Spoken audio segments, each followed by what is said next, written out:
Chapter 8. Who am I? A fly buzzed by Jack's ear. He slapped it away. He opened his eyes. The sun was high above the canyon walls. He had slept a long time. Slim and Annie were sitting by a fire drinking from tin cups. Coffee? Biscuit? Annie asked Jack. Where did you get them? Said Jack. Cowboy always carries biscuits in the canteen of coffee, said Slim. He walked over and gave Jack a biscuit and a cup of coffee. It's hard as rock, Slim said, and bitter as muddy river water, but a cowboy takes what he can get. Jack took a bite and a sip. The biscuit was very hard and the coffee was very bitter, but that was okay with Jack. Since cowboys didn't mind, he didn't mind either. I'll saddle up, Dusty, Slim said, and take you back to town to catch your stage. Then what will you do? Said Annie. Head south with my herd, said Slim. Sell 'em, then ride across the plains and round up more mustangs. While Slim saddled Dusty, Jack took out his notebook and pencil. He wrote, Cowboy breakfast, bitter coffee, hard biscuits. Hey, Shorty, called Slim. What are you doing? Taking notes, said Jack. What for? He likes writing things down, said Annie. Oh, yeah? Said Slim. Me too. In fact, I first came out west to write a book. But one thing led to another. Next thing I know, I'm a Mustang herder.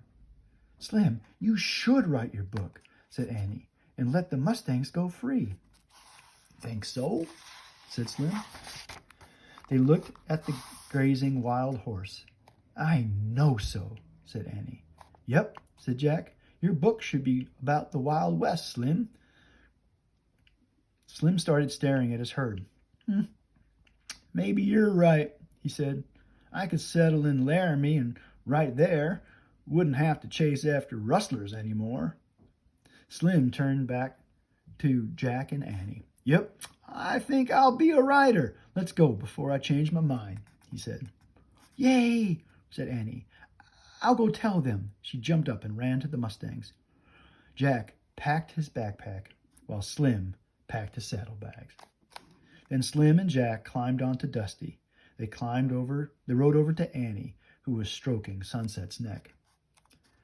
I told him he's as free as the wind now, said Annie. Sounds good, said Slim. Now give me your hand, Smiley. Slim pulled Annie onto Dusty. She sat in front of Jack. Slim snapped the reins. Dusty started off. The sun was hot as Dusty climbed out of the canyon. When they reached the top, they peered down at the canyon floor. The Mustangs pranced playfully, their coats shining in the hazy light. They'll find their way out soon, Slim said. Then cut across the prairie. Yell your goodbye to your pal, Smiley. Stay with your mother, Sunset, shouted Annie. Goodbye. And out of the blue, a voice called, Bye. Annie gasped. Who said that? She asked. The ghost? Nope, said Jack. It's just an echo. It's caused by sound bouncing off the canyon walls. Slim cupped his hands around his mouth. Who am I? He shouted. Am I? A distant voice. Oh, man, Jack said softly. That's the answer to Morgan's riddle, said Annie. Echo, she and Jack said together. Jack looked at Slim. You knew the answer last night, he said. Slim smiled and snapped his reins. Let's go, partners.